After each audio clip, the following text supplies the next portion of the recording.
You are looking at Julian's pronunciation guide, where we look at how to pronounce better some of the most mispronounced words in the world, like this other curious word. But how do you say what you're looking for today? Let's learn how to pronounce the name of this originally French insurance company, but now, of course, multinational. But the pronunciation comes from French. AXA is how it is pronounced in France, okay? AXA, AXA. Therefore, in English, the pronunciation is similar. How to pronounce AXA? AXA or AXA insurance.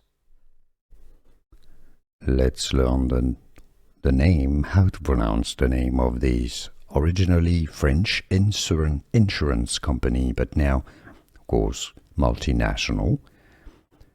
But the pronunciation comes from French. AXA is how it is pronounced in France, okay? AXA, AXA. Therefore, in English, the pronunciation is similar. How to pronounce AXA? AXA or AXA insurance. Here are more videos on how to pronounce more confusing words and names too many mispronounced. Like this video if you found it useful. I appreciate your support. I'll see you soon and thanks for watching.